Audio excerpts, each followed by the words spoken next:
चले जी, let's start our day 3 of our BFD workshop. अस्सलाम वालेकुम एवरीवन। हमने लास्ट दो सेशंस में weighted average cost of capital वाला एरिया, एपीवी वाला एरिया, सोर्सेज ऑफ फाइनेंस और ये वाला सारा एरिया मुकम्मल कर लिया था। फिर कल की क्लास में हमने मर्जर्स एंड एक्विजिशंस वाला एरिया भी मुकम्मल कर लिया था, जहाँ पर हमने रिवीजन किया कोर कॉन्सेप्ट्स का, फ्री कैश फ्लोज के बारे में बात की और फिर उसके बाद चंद एक क्वेश्चंस करके शेयर फॉर शेयर एक्सचेंज और कैश कंसिडरेशन इन दोनों के हवाले से दो सिनेरियोस करके उसको मुकम्मल भी किया। ठीक है, तो हमारे पास ये दो सिचुएशंस जो है वो मुकम्मल हो चुकी हैं। आज का हमारा एजेंडा था कि हम रिस्क मैनेजमेंट के ऊपर बात करें। रिस्क मैनेजमेंट या फॉरेक्स बीएफडी में दो तरीके से है। एक आपके पास करेंसी रिस्क मैनेजमेंट है या फॉरेन एक्सचेंज रिस्क मैनेजमेंट है, दूसरा eight the same time interest rate risk management है। ठीक है, इन इंस्ट्रूमेंट्स का मैं एक ब्रीफ सा ओवरव्यू दूंगा और फिर उसके बाद हम इंशाल्लाह ताला इनके सवालात करेंगे। एक सिनेरियो हम फॉरेन एक्सचेंज रिस्क मैनेजमेंट का कर लेंगे, एक सिनेरियो हम इंटरेस्ट रेट रिस्क मैनेजमेंट का कर लेंगे। ठीक है, फॉरेक्स के अंदर हमने चंद एक इंस्ट्रूमेंट्स देखे हुए हैं। एक हमारे पास होता है यहाँ पे फॉरवर्ड कॉन्ट्रैक्ट। ठीक है, इसी तरीके से we have got futures contract. ठीक है, इसी तरीके से यहाँ पर हमारे पास होता है मनी मार्केट हेज। ठीक है, then we have over here as options currency shares options, ये वाले ऑप्शंस होते हैं हमारे पास। एट द सेम टाइम यहाँ पर हमारे पास करेंसी स्वैप भी होता है, करेंसी स्वैप भी होता है। ठीक है, फॉरवर्ड फ्यूचर और ये ऑप्शंस, फॉरवर्ड फ्यूचर और ऑप्शंस, ये तीनों चीजें कमोडिटीज की भी हो सकती हैं, can also go for commodities. अगर कोई कंपनी रॉ मटेरियल परचेज कर रही है और उस रॉ मटेरियल में वो प्राइस रिस्क देखती है, मार्केट रिस्क देखती है कि इसकी प्राइसेस फ्लक्चुएट कर जाएंगी, तो वहां पे भी बहरहाल इन इंस्ट्रूमेंट्स को अपनाया जा सकता है। Money market hedge purely currency risk management के ऊपर है, कमोडिटीज का रिस्क इससे हेज नहीं हो सकता। और करेंसी स्वैप भी प्योरली फॉरेन एक्सचेंज के ऊपर है, इससे भी कमोडिटीज का रिस्क एक्सचेंज कमोडिटीज का रिस्क मैनेज नहीं हो सकता। ठीक है, कमोडिटीज के लिए यूजुअली आपको कंपनीज में जो कॉमन इंस्ट्रूमेंट्स नजर आएंगे वो फॉरवर्ड्स होंगे, ऑप्शंस होंगे, फ्यूचर्स होंगे। फिर ऑप्शंस में फर्दर दो टाइप्स होती हैं, एक ओवर द काउंटर और एक इसी तरीके से एक्सचेंज ट्रेडेड ऑप्शंस। ठीक है, गोल्ड है, क्रूड ऑयल है, कॉपर है, जिंक है, आयरन है, स्क्रैप स्टील है, इस तरह की मुख्तलिफ सीड वगैरह, पाम ऑयल वगैरह, इस तरह की मुख्तलिफ कमोडिटीज में दुनिया भर में ट्रेडिंग होती है, वो इन इंस्ट्रूमेंट्स में भी फॉल कर सकती है। बारी बारी इंस्ट्रूमेंट की बात कर लेते हैं। फॉरवर्ड कॉन्ट्रैक्ट की जहां तक बात है, फॉरवर्ड कॉन्ट्रैक्ट के अंदर हम एक फ्यूचर डेट के ऊपर एक फ्यूचर ट्रांजेक्शन को लॉक कर लेते हैं। फ्यूचर्स के केस में अगर बात करें तो फ्यूचर्स में यही काम एक्सचेंज के ऊपर किया जाता है, जहाँ पे एक्सचेंज में हमारे पास नंबर ऑफ कॉन्ट्रैक्ट्स मौजूद होते हैं। नंबर ऑफ कॉन्ट्रैक्ट्स के हिसाब से और प्रॉपर उसके रूल्स के हिसाब से, रेगुलेशंस के हिसाब से हम कॉन्ट्रैक्ट्स को ओपन करते हैं और फिर कॉन्ट्रैक्ट को क्लोज कर देते हैं। ठीक है, एक तरफ आपने अपनी पोजीशन को ओपन किया और फिर उसके बाद जिस दिन इसको मैच्योर हो रहा है उस दिन आप इसको क्लोज आउट कर देते हैं या अपनी पोजीशन को क्लोज कर देते हैं। फ्यूचर्स के केस में और फॉरवर्ड के केस में दोनों सिचुएशन में यही होता है। अगर आपको प्राइसेस ऊपर जाने का खतरा नजर आ रहा है कि भाई प्राइसेस ऊपर चली जाएंगी, तो आप बाय नाउ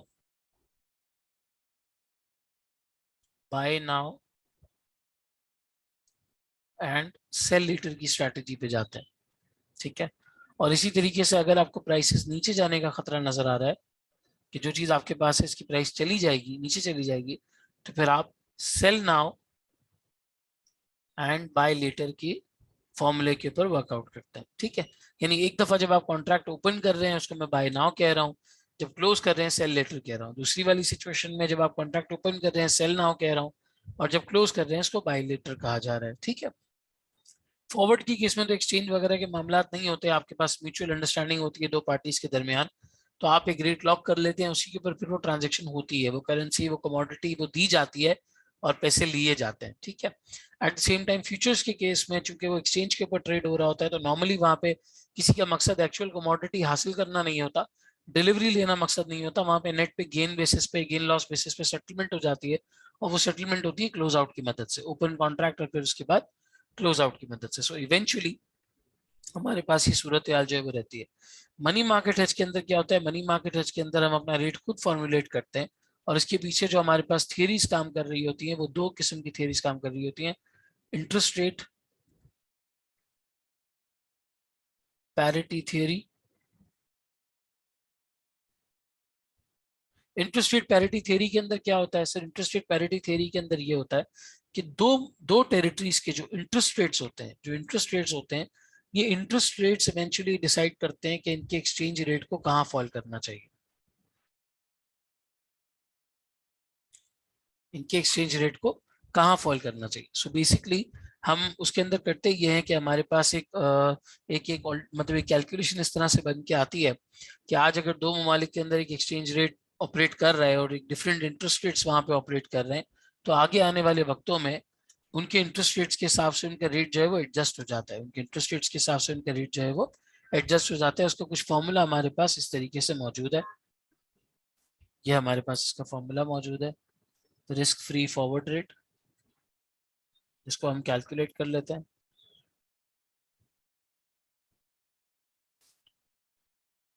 ठीक है, आपके पास स्पॉट रेट होता है एक करेंसी का इन वन करेंसी।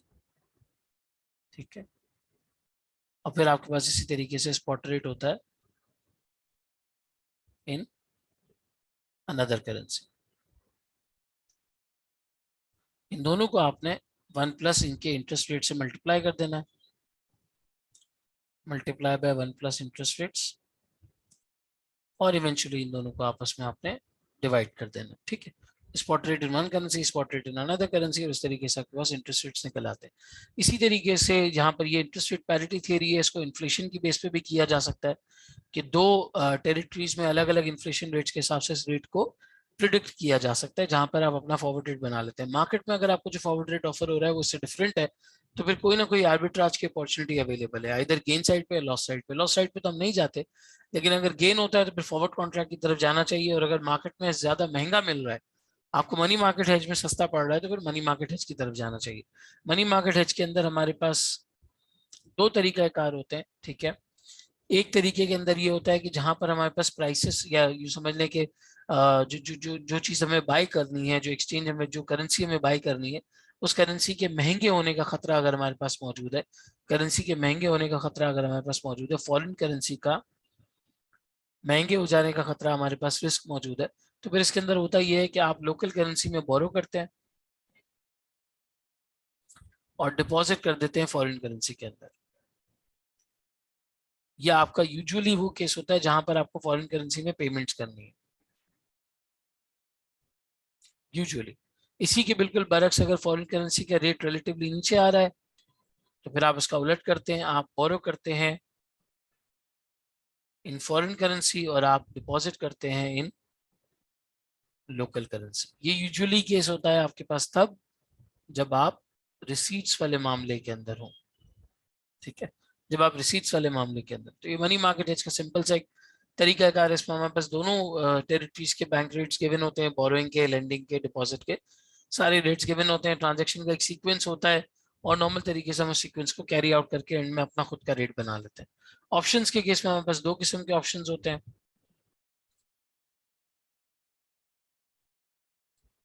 एक हमारे पास ऑप्शन होता है राइट टू बाय, और दूसरी तरफ हमारे पास ऑप्शन होता है राइट टू सेल, यानी कि कॉल और put. Call is basically right to buy and put is basically right to sell. ठीक है, इस तरीके से ये दोनों चीजें यहाँ पे हमारे पास आ रही होती है। एक एक्सरसाइज प्राइस के ऊपर या स्ट्राइक प्राइस के ऊपर इस पूरी बात को अग्री कर लिया जाता है कि ये ऑप्शन कितने पे एक्सरसाइज हो सकता है। फिर जो उस वक्त की मार्केट वैल्यू है, उस वक्त की अंडरलाइंग प्राइस है,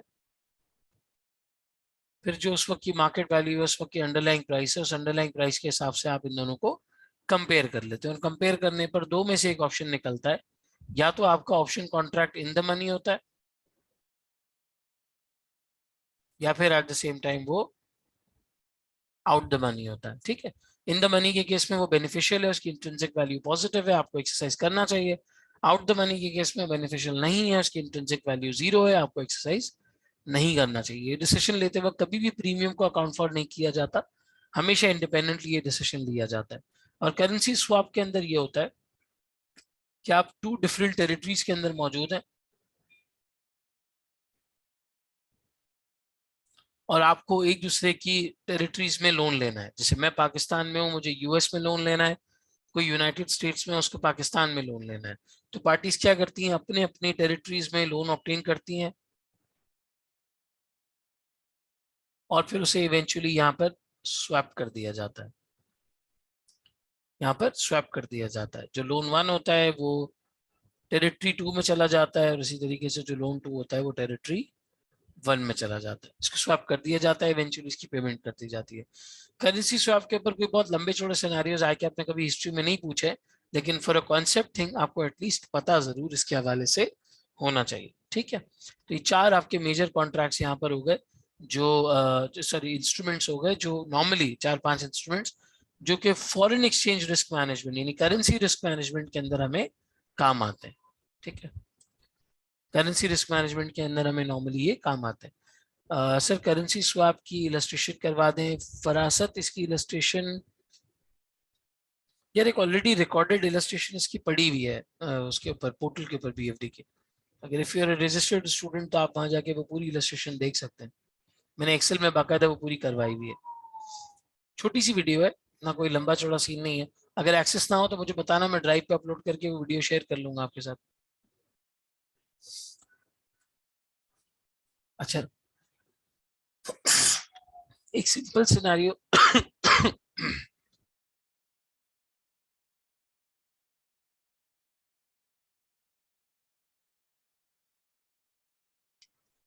एक सिंपल सिनेरियो मैं आपको करके बता देता हूँ। जैसे for example, this person is in resident of US, ठीक है, wants to invest in Pakistan.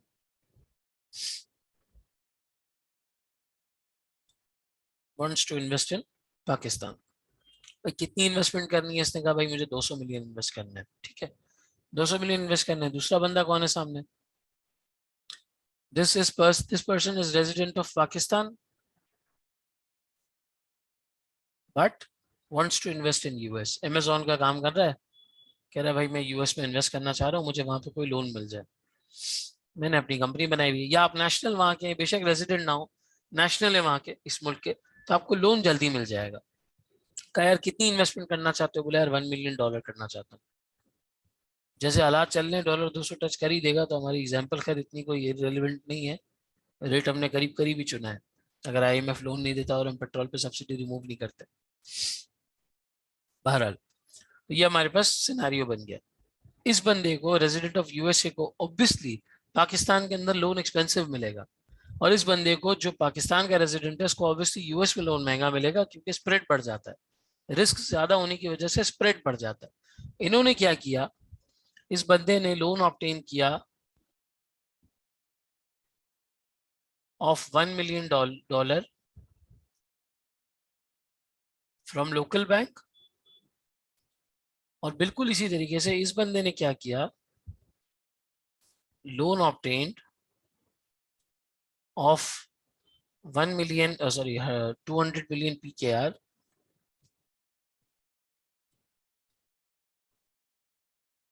200 million PKR from the local bank. यहाँ पे क्या हुआ, इनको स्प्रेड कम चार्ज हुआ due to less risky, spread less, risk less, इनको सस्ता लोन मिल गया। ठीक है, इंटरेस्ट रेट्स कम हो गए इनके, इंटरेस्ट रेट्स जो है वो इनके कम हो गए। ठीक है, ये हमारे पास सिनेरियो जो है वो बन के आ गया।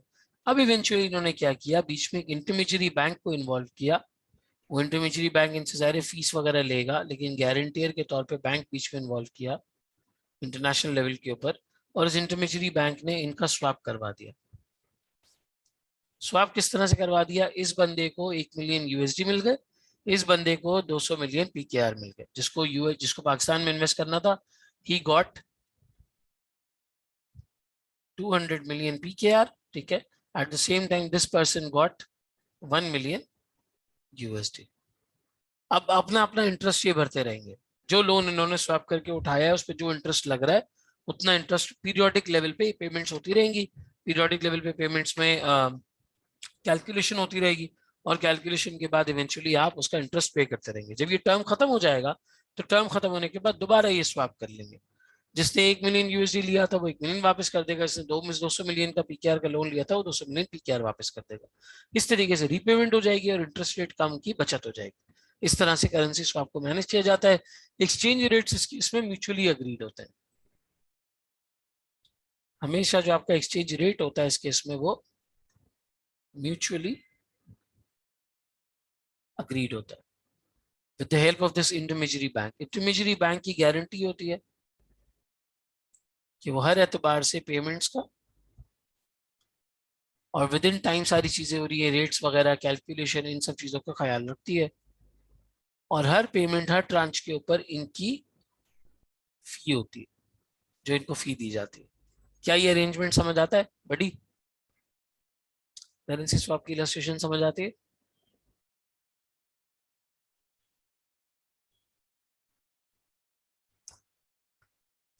भाई वसीम अकरम को क्या हो गया? 3 से बेहतरीन, 3 से बेहतरीन, ये भी कोई नई पीटीआई बनाने के चक्कर में लग रहा है मुझे।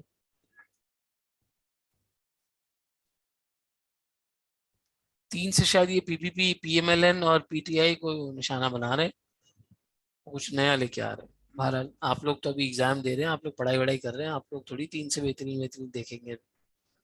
सुकून से पढ़े, बस अभी टाइम नहीं है देखने का कुछ भी। ठीक है, तो यहाँ पे हमारे ये फॉरेन एक्सचेंज रिस्क मैनेजमेंट वाली सारे इंस्ट्रूमेंट्स जो है वो यहाँ पे मुकम्मल हो जाते हैं। ठीक है, इनकी बेसिक बेसिक हमने यहाँ पे बातें कर ली। अब आए इसके ऊपर एक सवाल करते हैं। Just give me a minute. All right. So it is now 1st of December. The CEO of Zebra Limited is reviewing the ZL's interest rate strategy for the next few months. There has recently been considerable political instability with some countries showing signs of moving towards economic recession while others are still showing strong, steady growth. Interest rates could become more volatile for many major trading countries. ZL is expected to need to borrow rupees 130 million. इनको कितने borrow करने हैं? इनको 130 million borrow करने हैं for a period of 6 months commencing in 6 months time. 6 महीने बाद 6 महीने के लिए इन्हें पैसों की जरूरत होगी। 6 महीने बाद 6 महीने के लिए इन्हें पैसों की जरूरत होगी। काइबोर इज करेंटली 4.5%, अभी 4.5% चल रहा है। Futures and option contracts may be assumed to expire at the end of the relevant month and ZL may be assumed to borrow at the Kaibor rate. ठीक है, interest rate futures standard contract size ₹10 million 3 months contracts ये हमारे पास मौजूद है। Interest rate के options on futures prices ये हमारे पास मौजूद है। दोनों के स्टैंडर्ड कॉन्ट्रैक्ट साइज जो है वो हमारे पास आ रहे हैं। कंपनी क्या करना चाह रही है? कंपनी अपने इंटरेस्ट रेट रिस्क को हेज करना चाह रही है। ठीक है, 130 मिलियन के इस लोन के एरिया को हेज करना चाह रही है, जो कि 6 महीने बाद इन्हें लोन की जरूरत पड़ेगी। एक ऑप्शन इनके पास है फ्यूचर्स का, दूसरा ऑप्शन इनके पास है ऑप्शंस का। अब देखो करेंसी वाले केस के अंदर फ्यूचर्स को और ऑप्शंस को समझने में इतना कोई मसला नहीं होता, लेकिन इंटरेस्ट रेट्स में थोड़ा सा डिफरेंट तरीके से इसका मैकेनिज्म फॉलो होता है, क्योंकि वहां पे कॉन्ट्रैक्ट प्राइस डिफाइन करने का तरीका अलग है, 100 माइनस इंटरेस्ट रेट्स करके इस तरह से, तो थोड़ा सा डिफरेंट है, इसलिए हम इस सवाल को कर भी लेते हैं और ये हमें इंशाल्लाह ताला फिर समझ में भी आ जाएगा। 1 मिनट दीजिएगा मुझे please, just give me 1 minute. All right, so coming now on to the solution now. यहाँ पे हमारे पास दो सिचुएशंस हैं, एक इंटरेस्ट रेट फ्यूचर्स हमारे पास मौजूद हैं, दूसरा इंटरेस्ट रेट के ऑप्शंस हमारे पास मौजूद हैं। इन दोनों को हम यहाँ पे जो है वो बहरहाल अकाउंट फॉर कर रहे हैं। 130 मिलियन का लोन लेना है आज से 6 महीने के बाद और 6 महीने के लिए लेना है। काइबोर करंटली 4.5 है। रिक्वायरमेंट कहती है कि अगर assuming Kaibor has increased by 0.75%, पहला वाला पार्ट थ्योरी है, दूसरा वाला पार्ट प्रैक्टिकल है। Assuming that Kaibor has increased by 0.75%, by 0.75% का मतलब यह है, 0.75% का मतलब ये 4.5 में आप 0.75 ऐड करें, this becomes 5.25%। ठीक है, 5.25% अगर इंक्रीज कर जाता है। Illustrate the possible results of futures hedge and options hedge। ठीक है, फ्यूचर और ऑप्शंस का इन दोनों के हवाले से जो पॉसिबल हेज है वो हमें यहाँ पे इनको करके दिखाना है। सही, ऑलराइट। सबसे पहले हम बात कर लेते हैं फ्यूचर्स हेज के बारे में। अगर हम फ्यूचर्स हेज को देखें, यहाँ पे एक लाइन लिखी हुई है इधर, Futures and options contract may be assumed to expire at the end of the relevant month only. ठीक है. NZL may be assumed to borrow at the KIBOR rate. कोई स्प्रेड या बेसिस पॉइंट इस तरह की कोई चीज नहीं है. सिंपल काइबोर पे लोन मिल जाएगा और आखिरी दिन ये आपको जो है वो कॉन्ट्रैक्ट मैच्योर होगा. हमें कब चाहिए? आज हो रही 1 दिसंबर. ये कह रहे हैं हमें 6 महीने बाद चाहिए, यानी दिसंबर, जनवरी, फरवरी, मार्च, अप्रैल और मई. हमें लोन की जरूरत है ऑन जून 1. हमें जून 1 को लोन की जरूरत, जैसा कि यहाँ पे नीचे रिक्वायरमेंट में लिखा हुआ भी है. कॉन्ट्रैक्ट मैच्योर होगा 30 जून को, 31 मार्च को. ठीक है, कॉन्ट्रैक्ट मैच्योर होगा उस दिन 30 जून या जो है वो 31 मार्च को. सही. हम अपने लिए क्या ऑप्ट करेंगे? हम ये वाला कॉन्ट्रैक्ट ऑप्ट करेंगे. This will be opted. ठीक है, this will be opted. Why? क्योंकि ये 30 दिन बाद मैच्योर हो रहा है. लेकिन सर इसमें एक मसला ये है कि अगर ये 30 दिन बाद मैच्योर होता है, तो इसके अंदर एक इशू ये आता है हमारे पास कि हमें वो बेसिस रिस्क वाली कैलकुलेशन करके इसका रेट प्रिडिक्ट करना पड़ेगा कि जिस दिन हम एक्चुअल लोन मार्केट में लेने जाएंगे, एक्चुअल लोन बैंक में लेने जाएंगे, ये फ्यूचर एग्जैक्टली किस अमाउंट के ऊपर, किस प्राइस के ऊपर ट्रेड हो रहा होगा. ये फ्यूचर एग्जैक्टली किस अमाउंट के ऊपर, किस प्राइस के ऊपर उस दिन ट्रेड हो रहा होगा. 31 मार्च और 30 जून, ये दो हमारे पास कॉन्ट्रैक्ट्स आ रहे हैं. हम ये वाला कॉन्ट्रैक्ट पिक करेंगे. अच्छा, अब एक चीज ना आई क्या आपने यहाँ पे थोड़ी सी कंफ्यूजन क्रिएट की है. थोड़ा सा अगर आप देखें यहाँ पे एक चीज की कंफ्यूजन क्रिएट की है. 10 मिलियन का कॉन्ट्रैक्ट है, दैट्स परफेक्टली फाइन, समझ आता है. मेरे पास जो लोन की अमाउंट है वो 130 मिलियन है, तो बजाहिर मुझे 13 कॉन्ट्रैक्ट्स करने पड़ेंगे बजाहिर. लेकिन यहाँ पे इन्होंने एक लाइन लिख दी है 3 मंथ्स कॉन्ट्रैक्ट्स. थोड़ा सा गौर कीजिएगा इसके ऊपर. 3 मंथ्स कॉन्ट्रैक्ट्स की लाइन लिख दी है. ठीक है, 3 मंथ्स कॉन्ट्रैक्ट इन्होंने यहाँ लाइन लिख दी है.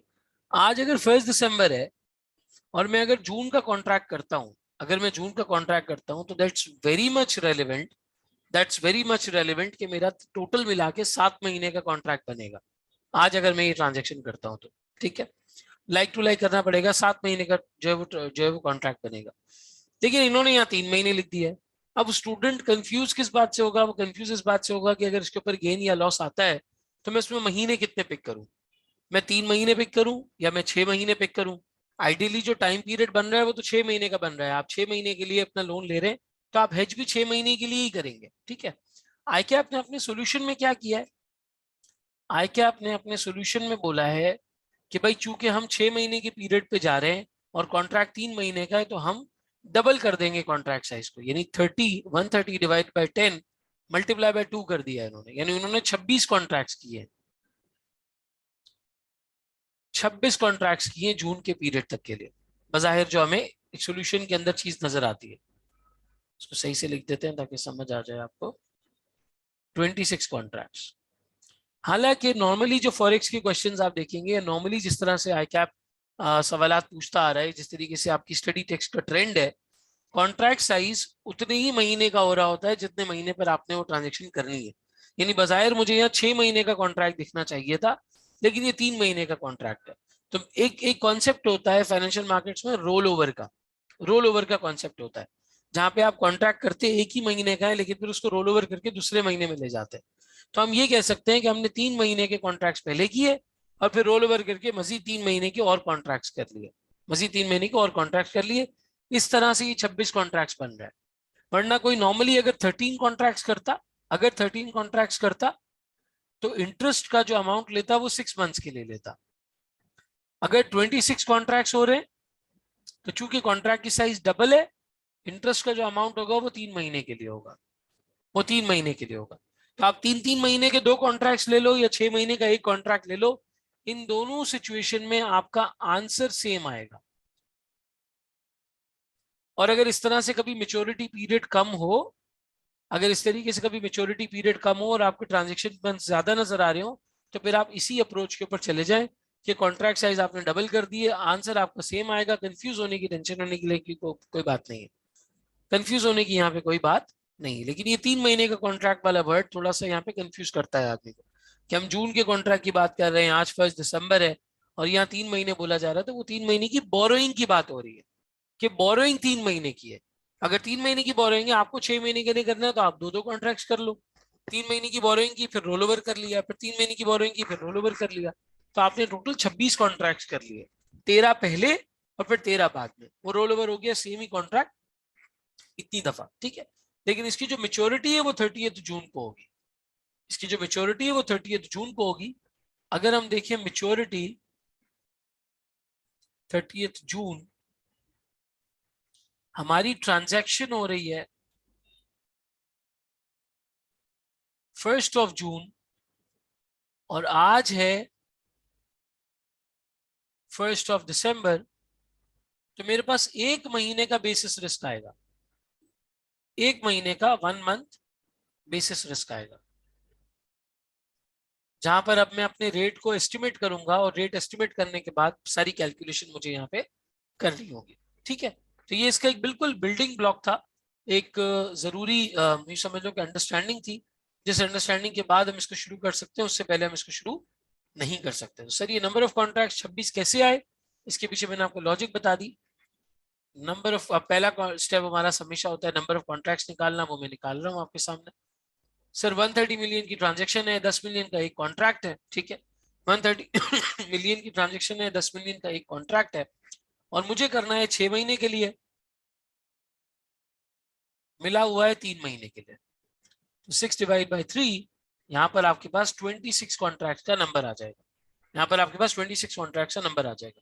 ये वैसे ही है जैसे 6-6 महीने के 13 कॉन्ट्रैक्ट करना और 3-3 महीने के 26 कॉन्ट्रैक्ट कर लेना, डबल की बात है, कोई इसके अंदर कंफ्यूजन वाली बात नहीं है, टेंशन वाली बात कोई भी नहीं है, ठीक है। कंफ्यूज आपने बिल्कुल भी किसी चीज को लेकर नहीं होना है, ठीक है। तो हम यहाँ पे ये अज्यूम कर रहे हैं कि हमारे जो जो मेच्योरिटी है वो 30 जून पे होगी, लेकिन हमें जो ट्रांजेक्शन करनी है वो 1 जून पे होगी। तो हम इसको क्लोज आउट कर रहे होंगे 1 जून पे विद उस दिन का फ्यूचर का रेट या उस दिन का फ्यूचर का कॉन्ट्रैक्ट प्राइस, और उसके हिसाब से फिर हम इसको यहाँ पे क्लोज कर रहे होंगे, ठीक है। हम इसको यहाँ पे क्लोज कर रहे होंगे। जून में हमें क्या रेट नजर आ रहा है, ये प्राइस नजर आ रही है 95.29। आज हमें 4.5% नजर आ रहा है, जो हमारा बेसिकली आज का काइबोर है। तो अगर आज की काइबोर की मैं बात करता हूँ, करंटली अगर काइबोर की बात करते हैं, तो currently the KIBOR is 4.5%। Currently the KIBOR is 4.5%।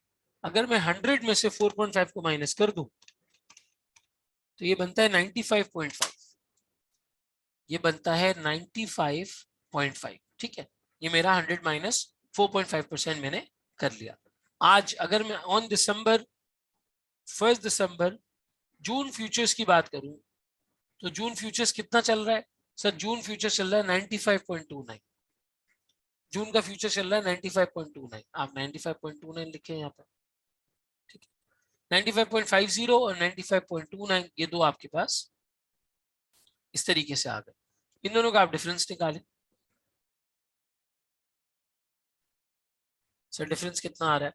एक तो डिफरेंस कम है, देखो 95.5 में से कुछ पॉइंट माइनस हो रहा है, यानी इंटरेस्ट रेट बढ़ने का खतरा है, इंटरेस्ट रेट बढ़ने की एक्सपेक्टेशन है। The market is expecting here, यहाँ अगर मैं एक्सपेक्टेशन देखूं तो एक्सपेक्टेशन ये है कि इंटरेस्ट रेट इंक्रीज कर जाएगा, और हमें यही डर लग रहा है कि हमारी बोरिंग पे इंटरेस्ट रेट बढ़ ना जाए, ठीक है। हमारी बोरिंग पे इंटरेस्ट रेट बढ़ ना जाए, तो डिफरेंस यहाँ कितना है? -0.21%, -0.21%,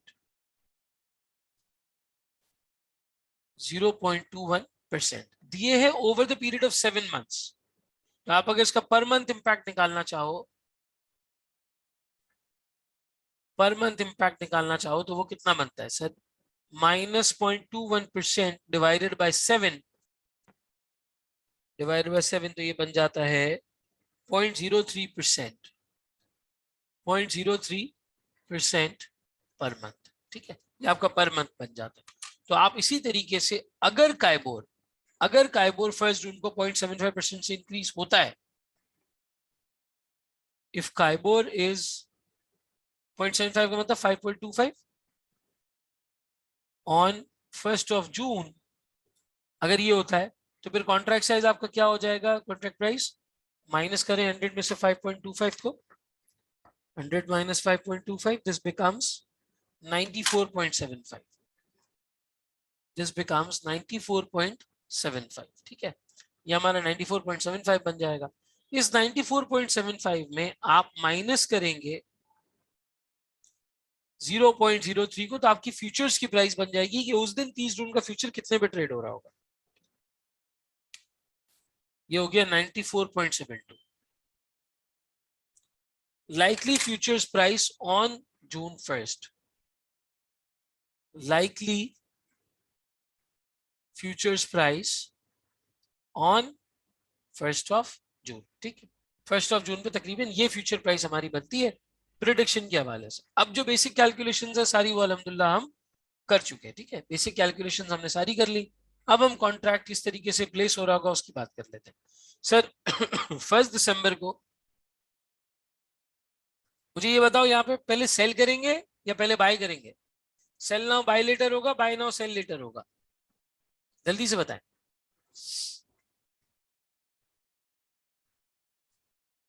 सेल करेंगे उजैफा?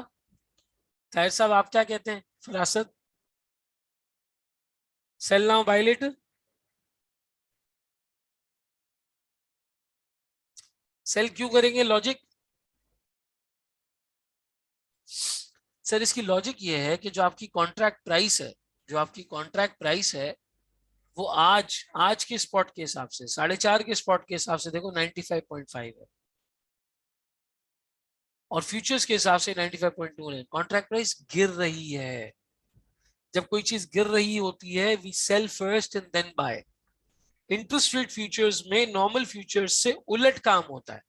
जब आप सेल करते हैं तो that is actually when you are borrowing on an interest rate, और जब आप बाय करते हैं that is actually depositing on an interest rate.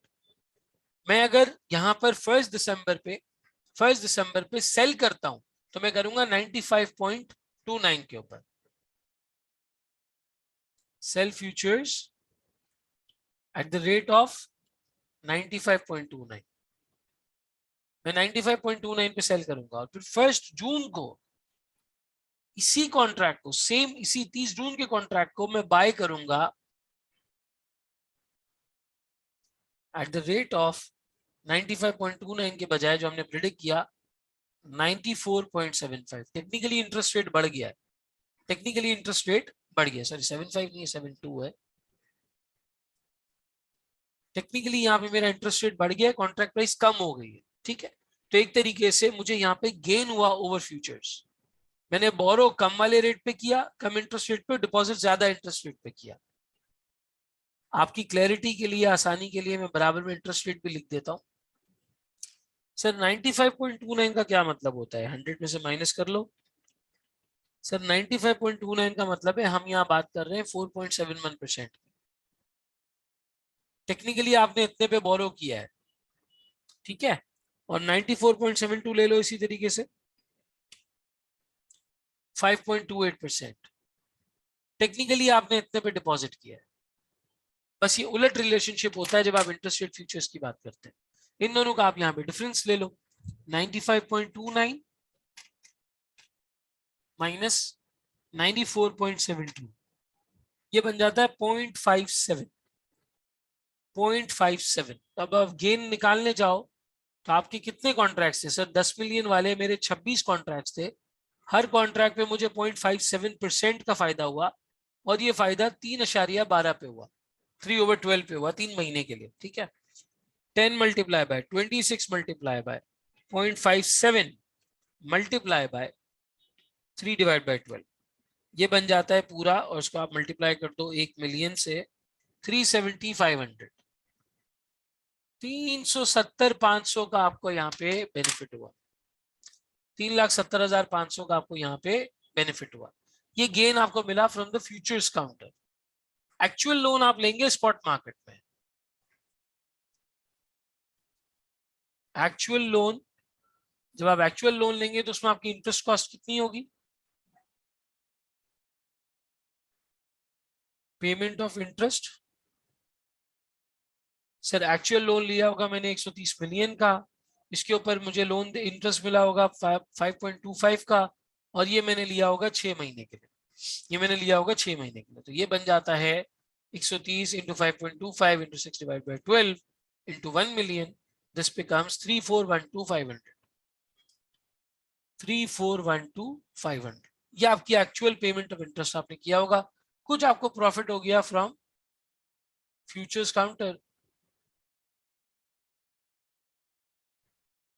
वो आप यहाँ पे टेक्निकली इसमें से माइनस कर दो। 3,70,500 को इसमें से आप माइनस कर दो, तो आपकी नेट कॉस्ट बन जाती है लोन की 3042,000। ठीक है, ये आपकी नेट कॉस्ट बन गई। अब इफेक्टिव इंटरेस्ट अपनी निकाल लो, नेट इंटरेस्ट कॉस्ट। अब इसका यहाँ पे आप इफेक्टिव रेट निकाल लें। अगर हम इफेक्टिव रेट देखते हैं तो हमने लोन कितने का लिया सर? टेक्निकली हमने यहाँ पे लोन लिया 130 मिलियन का, इसके ऊपर जो इंटरेस्ट पे किया वो 3042 किया। This is for 6 months, this is for 6 months. Sir 1 million कौन सा है जिससे मल्टीप्लाई कर रहे हैं? ये है ना, ये 370,500। तो तुम कैलकुलेटर पे 10 लिखोगे तो डेसिमल में आंसर आएगा ना, तो उसको मिलियन से मल्टीप्लाई किया तो 3,70,500 आया। समझे?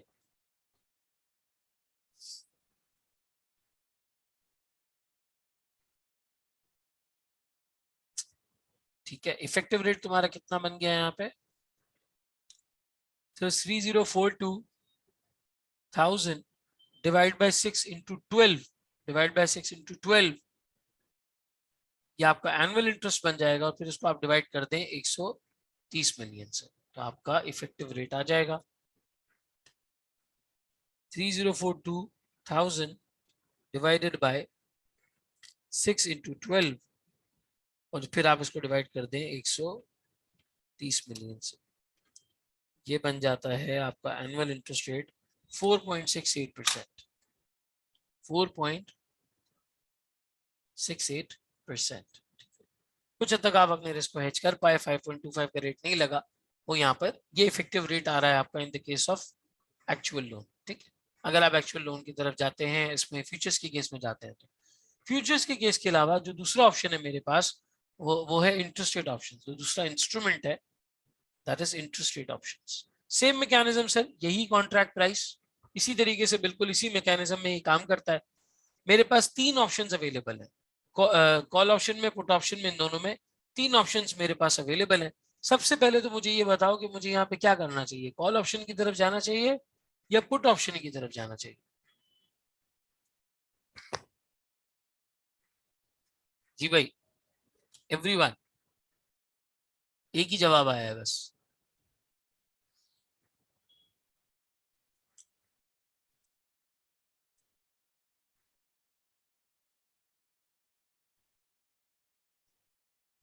सर यहाँ पे भी यही सिनेरियो है, पहले आपको सेल करना पड़ेगा क्योंकि आपकी कॉन्ट्रैक्ट प्राइस आपके आज के स्पॉट रेट के कंपैरिजन में कम नजर आ रही है। मार्केट एक्सपेक्ट कर रही है कि कॉन्ट्रैक्ट प्राइस नीचे जाएगी, यानी कि इंटरेस्ट रेट्स ऊपर जाएंगे। आपको पहले बोरो बाद में डिपॉजिट करना है, और अगर फ्यूचर्स की जबान में गए तो पहले सेल बाद में आपको जो है वो बाय करना है। अपने पास ये कहीं पर मेंशन कर लें, रजिस्टर में लिख लें, देखते रहें बार बार, ये इंशाल्लाह ताला आपको चीज पूरी की पूरी याद हो जाएगी। तो मुझे पुट ऑप्शन के केस में जाना है, लेकिन ये नहीं पता कि पुट ऑप्शन में कौन से वाले केस में जाऊं। तीनों का प्रीमियम बिल्कुल अलग अलग है, तीनों का प्रीमियम बिल्कुल अलग अलग है। तो तीनों को इवेल्युएट कर लेते हैं। हमारे पास 3 कॉन्ट्रैक्ट्स हैं। एक है हमारे पास 95.25 वाला, एक है हमारे पास 95.5 वाला, और एक है हमारे पास 95.75 वाला। ठीक है, ये 3 कॉन्ट्रैक्ट्स हमारे पास है। हम इन तीनों को बारी बारी पिक कर लेते हैं। सर इन कॉन्ट्रैक्ट्स में मेरे पास स्ट्राइक प्राइस कितनी है?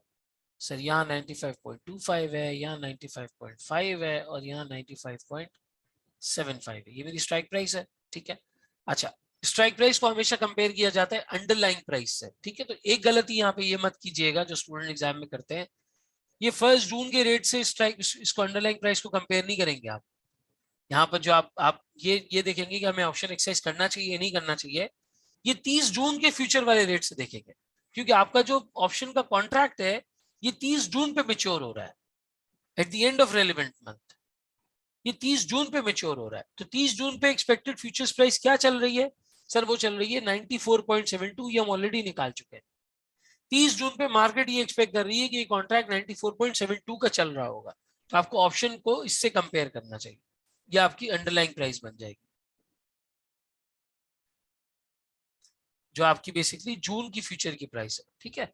30 जून की जो प्राइस आज आप एक्सपेक्ट कर रहे हैं उसके साथ 94.72, 94.72 एंड 94.72। क्या हमें एक्सरसाइज करना चाहिए इसको? एक्सरसाइज करने का मतलब इसको हम सेल करें या नहीं करें? जी सर, बिल्कुल, हमें इन तीनों को एक्सरसाइज, इन तीनों सिनारियोस के अंदर हमें इसको जो है वो एक्सरसाइज करना चाहिए, हमारा इसके अंदर गेन हो जाएगा, ठीक है। आज मैंने बोरो कम रेट पे किया और बाद में ज्यादा रेट के ऊपर मुझे डिपॉजिट करने का मौका मिल रहा है, तो इन तीनों केसेस में हमारे यहाँ पे गेन बनेगा, तीनों केसेस में हमारे यहाँ पे गेन बनेगा। कितने बेसिस पॉइंट्स का गेन बन रहा है सर? 95.25 माइनस 94.72, ये बन रहा है 0.53 का, ठीक है। इसी तरीके से वी हैव 95.5, ये बन रहा है 0.78 का, और इसी तरीके से वी हैव 95.75, तो ये बन रहा है 1.03 का, यानी 1.03% का। these are basis points basically, right? ठीक है, ये आपकी गेन की सूरत हाल आपको यहाँ पे नजर आ रही है। अब आप गेन कैलकुलेट कर लो कंप्लीटली। सर यहाँ भी कॉन्ट्रैक्ट साइज आपके वैसे ही होंगे, 3 महीने का है, तो आपके नंबर ऑफ कॉन्ट्रैक्ट्स होंगे तकरीबन 26, और मंथ्स होंगे आपके हर कॉन्ट्रैक्ट के 3। तो गेन कैलकुलेट करते वक्त आप सिंपल काम करेंगे, 10 मिलियन के 26 कॉन्ट्रैक्ट, एक कॉन्ट्रैक्ट पे 0.53% का फायदा, और ये 3 महीने के लिए हो रहा है, मल्टीप्लाई बाय 10⁶।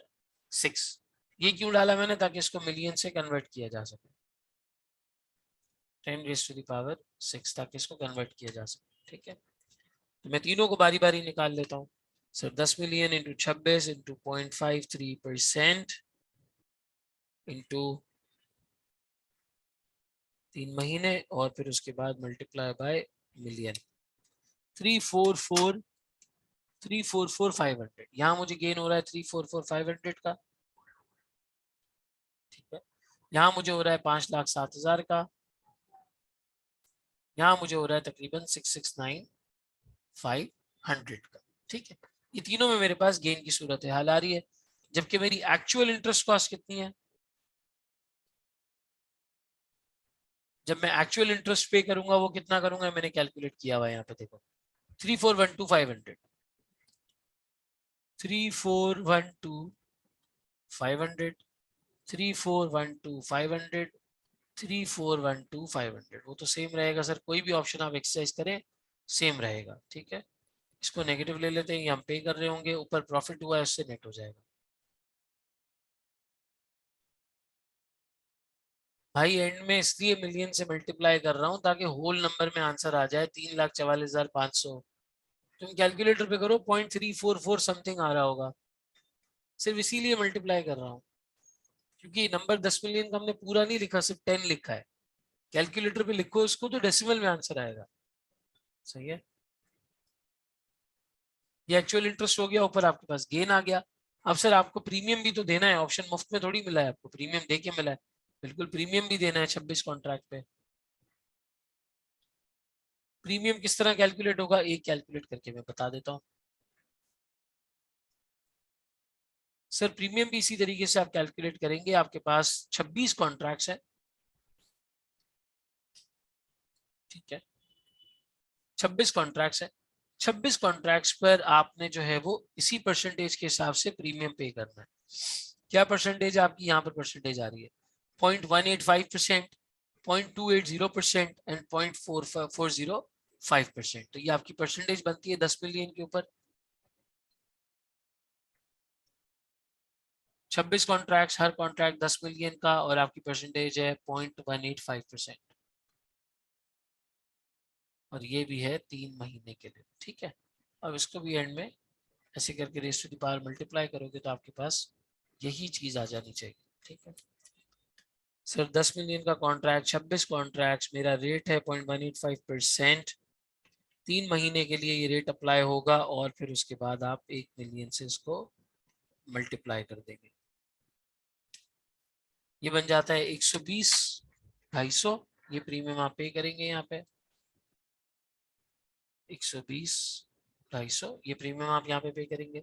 इसी तरीके से दूसरे वाले केस में 182,000 का प्रीमियम पे करेंगे और तीसरे वाले केस में 263, 250 का प्रीमियम पे करेंगे। सही। तो अब ये वाला एरिया पूरा आपको क्लब करना है, इसका आपको सम ले लेना है। ठीक है, ये आपने सम कर लेना है, तो आपकी नेट कॉस्ट ऑफ लोन आ जाएगी। नेट कॉस्ट ऑफ लोन आ जाएगी। इन तीनों को क्लब करें, 3412500 नेगेटिव, 122,250 नेगेटिव, 344,500 पॉजिटिव। आपके पास आंसर आएगा 3188250, 3188250। इसी तरीके से सेकंड वाले पे आ जाएं। सर 3412500 प्लस 182,000 माइनस 507, ये बनता है 3087,500, 3087,500 नेगेटिव में ले लो। ठीक है, और आखिरी वाला इसी तरह बनता है 3006250। ठीक है, ये आपकी नेट कॉस्ट बन जाएगी। सबसे ज्यादा बेहतर ये वाली चीज नजर आ रही है, लोएस्ट कॉस्ट। तो बेशक प्रीमियम डिफरेंट हो, लेकिन प्रीमियम डिफरेंट होने की वजह से भी ये कॉन्ट्रैक्ट सबसे ज्यादा फायदे में नजर आ रहा है। ये कॉन्ट्रैक्ट सबसे ज्यादा फायदे में नजर आ रहा है, हमें इसको करना चाहिए। सर एक्सरसाइज प्राइस के लिए लेंथी एक्सरसाइज करना जरूरी है, कोई शॉर्टकट नहीं हो सकता? यार कर लो तो बेहतर है, मेरा ख्याल है। प्रीमियम अगर डिफरेंट होगा तो मसला होगा। तुम शॉर्टकट में भी कर यही रहे होगे, इवैल्यूएट ही कर रहे होगे। मेरा ख्याल है फुल लेंथ कर लो तो वो ज्यादा बेहतर है। कहीं कैलकुलेशन में कोई एरर हो गया, खुदा ना खास्ता, ये पता नहीं उसने स्टेप्स के मार्क्स रखे हो, स्टेप्स के मार्क्स रखे हो, या उसको लग रहा हो तुमने तुक्का मारा है, एक ही पिक किया है, तुक्के से सही पकड़ लिया है। कर लो, मेरा ख्याल है 2-3 ही होते हैं वो, 10-12 तो कॉन्ट्रैक्ट देता नहीं है वो, 2-3 ही देता है। ठीक है, तो ये आपकी लोएस्ट कॉस्ट यहाँ पर आ रही है 3,06,250। फ्यूचर के केस में कितनी कॉस्ट आ रही थी? फ्यूचर के केस में आ रही थी 3,42,000, यहाँ आ रही है 3,06,000। तो out of future and option seem viable than futures. Futures से ज्यादा आपके पास ऑप्शंस वायबल नजर आ रहे हैं। ठीक है, ऑप्शंस वायबल फ्यूचर्स से ज्यादा नजर आ रहे हैं।